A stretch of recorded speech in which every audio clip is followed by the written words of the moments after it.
Hello and welcome to Chapter 8. Marilla adopts twins. What is going on? Can you believe this? She's adopting twins. If you haven't already, you should totally check out A Christmas Carol. It is so fantastical and written in a play-like sense, so it's really fun to act out those parts. Okay, here we go. Mrs. Rachel Lynde was sitting at her kitchen window, knitting a quilt, just as she had been one evening several years previously, when Matthew Cuthbert had driven down over the hill with what Mrs. Rachel called his imported orphan. But that had been in springtime, and this was late autumn, and all the woods were leafless, and the fields sere and brown. The sun was just setting with a great deal of purple and golden pomp behind the dark woods west of Avonlea, when a buggy drawn by a comfortable brown nag came down the hill. Mrs. Rachel peered at it eagerly. "There's Marilla getting home from the funeral," she said to her husband, who was lying on the kitchen lounge. Thomas Lynde lay more on the lounge nowadays than he had ever been used to, but Mrs. Rachel, who was so sharp at noticing anything beyond her own household, had not as yet noticed this. "And she's got the twins with her. Yes, there's Davy, leaning over the dashboard, grabbing at the ponytail, and Marilla jerking him back. Dora's sitting up on the seat as prim as you please. She always looks as if she'd just been starched and ironed. Well, poor Marilla's going to have her hands full this winter, no mistake. Still, I don't see that she could have done anything less than take them, under the circumstances, and she'll have Anne to help her. Anne's tickled to death over the whole business, and she has a real knacky way with children, I must say. Dear me, it doesn't seem a day since poor Matthew brought Anne herself home, and everybody laughed at the idea of Marilla bringing up a child. And now she has adopted twins. You're never safe from being surprised till you're dead." The fat pony jogged over the bridge in Lynn's Hollow and along the Green Gables lane. Marilla's face was rather grim. It was 10 miles from East Grafton, and Davy Keith seemed to be possessed with a passion for perpetual motion. It was beyond Marilla's power to make him sit still, and she had been in an agony the whole way lest he fall over the back of the wagon and break his neck, or tumble over the dashboard under the pony's heels. In despair, she finally threatened to whip him soundly when she got him home, whereupon Davy climbed into her lap, regardless of the reins, flung his chubby arms round her neck, and gave her a bear-like hug. "I don't believe you mean it," he said, smacking her wrinkled cheek affectionately. "You don't look like a lady who'd whip a little boy just 'cause he couldn't keep still. Didn't you find it awful hard to keep still when you was only as old as me?" "No, I always kept still when I was told," said Marilla, trying to speak sternly, albeit she felt her heart waxing soft within under Davy's impulsive caresses. "Well, I suppose that's 'cause you're a girl," said Davy, squirming back to his place after another hug.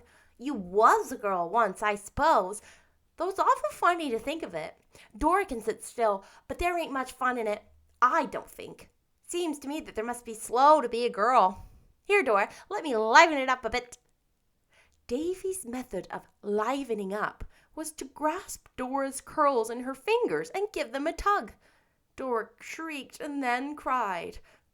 "How can you be such a naughty boy, and your poor mother just laid in a grave this very day?" demanded Marilla despairingly. "But I was glad she said she was glad to die," said Davy confidentially. "I know 'cause she told me so. She was awful tired of being sick. We had a long talk the night before she died. She told me you was going to take me and Dora for the winter, and I was going to be a good boy. I'm going to be good, but can't you be good running around just as well as sitting still? And she said I was always to be kind to Dora and stand up for her, and I'm going to." "Do you call pulling her hair being kind to her?" "Well, I ain't going to let anybody else pull it," said Davy, doubling up his fists and frowning. They just better try. I didn't hurt her much. She just cried 'cause she's a girl. I'm glad I'm a boy, but I'm sorry I'm a twin. When Jimmy Sprout's sister contradicts him, he just says, I'm older than you, so of course I know better, and that settles her. But I can't tell Dora that, and she just goes on thinking different from me. You might let me drive the GG for a spell since I'm a man. Altogether, Marilla was a thankful woman when she drove into her own yard, where the wind of the autumn night was dancing with the brown leaves. Anne was at the gate to meet them and lift the twins out. Dora submitted calmly to be kissed, but Davy responded to Anne's welcome with one of his hearty hugs and a cheerful announcement. I'm Mr. Davy Keith. At the supper table, Dora behaved like a little lady, but Davy's manners left much to be desired. I'm so hungry I ain't got time to eat politely, he said, when Marilla reproved him. Dora ain't half as hungry as I am. Look at all the exercise I took on the road there. That cake's awful nice and plummy. We haven't had any cake at home forever and never so long, 'cause Mother was too sick to make it, and Mrs. Sprout said it was as much as she could do to bake bread for us. And Mrs. Wiggins never puts any plums in her cake. Catch her! Can I have another piece?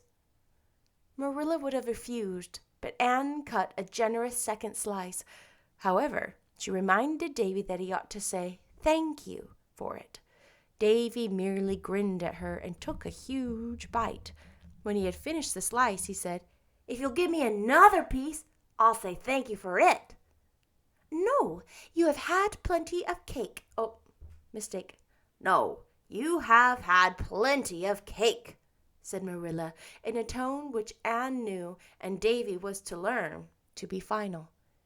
Davy winked at Anne, and then, leaning over the table, snatched Dora's first piece of cake, from which he had just taken one dainty little bite out of her very fingers, and, opening his mouth to the fullest extent, crammed the whole slice in.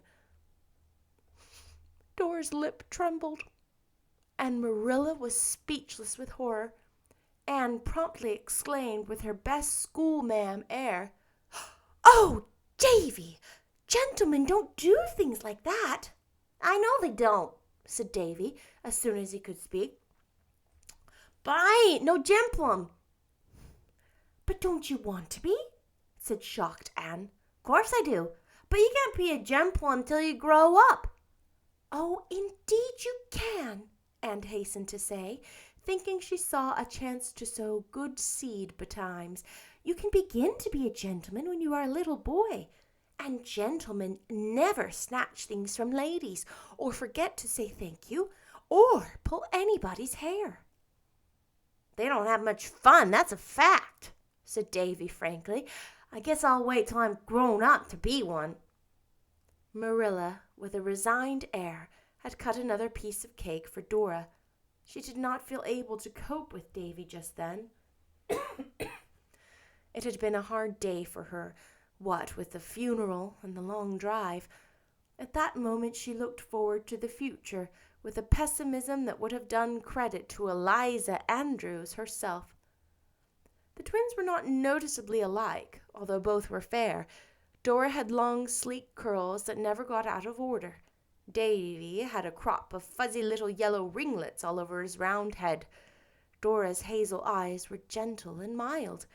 Davy's were as roguish and dancing as an elf's. Dora's nose was straight, Davy's a positive snub. Dora had a prunes and prisms mouth. Davy's was all smiles, and besides, he had a dimple in one cheek and none in the other, which gave him a dear, comical, lopsided look when he laughed. Mirth and mischief lurked in every corner of his little face. They'd better go to bed, said Marilla, who thought it was the easiest way to dispose of them. Dora will sleep with me, and you can put Davy in the waste gable. You're not afraid to sleep alone, are you, Davy?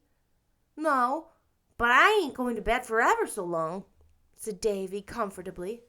Oh, yes, you are. That was all the much-tried Marilla said, but something in her tone squelched even Davy. he trotted obediently upstairs with Anne. "When I'm grown up, the very first thing I'm going to do is stay up all night just to see what it would be like," he told her confidentially. In after years, Marilla never thought of that first week of the twins' sojourn at Green Gables without a shiver. Not that it really was so much worse than the weeks that followed it, but it seemed so by reason of its novelty. There was seldom a waking minute of any day when Davy was not in mischief or devising it, but his first notable exploit occurred 2 days after his arrival, on Sunday morning, a fine warm day, as hazy and as mild as September. Anne washed him for church, while Marilla attended to Dora. Davy at first objected strongly to having his face washed. "Marilla washed it yesterday, and Mrs. Wiggins scoured me hard soap the day of the funeral. That's enough for 1 week. I don't see the good of being so awful clean. It's lots more comfortable being dirty." "Paul Irving washes his face every day of his own accord," said Anne astutely. Davy had been an inmate of Green Gables for little over 48 hours, but he already worshipped Anne and hated Paul Irving, whom he had heard Anne praising enthusiastically the day after his arrival.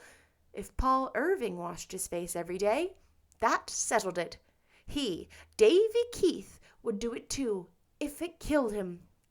The same consideration induced him to submit weakly to other details of this toilet, and he was really a handsome little lad when he was all done. Anne felt an almost maternal pride in him as she led him into the old Cuthbert pew. Davy behaved quite well at first, being occupied in casting covert glances at all the small boys within view and wondering which was Paul Irving. The first 2 hymns in the scripture reading passed off uneventfully. Mr. Allen was praying when the sensation came. Loretta White was sitting in front of Davy, her head slightly bent and her fair hair hanging in 2 long braids, between which a tempting expanse of white neck showed, encased in a loose lace frill. Loretta was a fat, placid-looking child of 8 who had conducted herself irreproachably in church from the very first day her mother carried her there, an infant of 6 months. Davy thrust his hand into his pocket and produced a caterpillar, a furry, squirming caterpillar. Marilla saw it and clutched at him, but it was too late. Davy dropped the caterpillar down Loretta's neck. Right into the middle of Mr. Allen's prayer burst a series of piercing shrieks. The minister stopped appalled and opened his eyes. Every head in the congregation flew up. Loretta White was dancing up and down in her pew, clutching frantically at the back of her dress. "Oh, Mama! Oh, take it out! Oh, get it out! That bad boy put it down my neck! Oh, Mama! It's going further down! Ow, ow, ow, ow, ow, ow, ow!" Whew! Mrs. White rose and with a set face carried the hysterical, writhing Loretta out of church.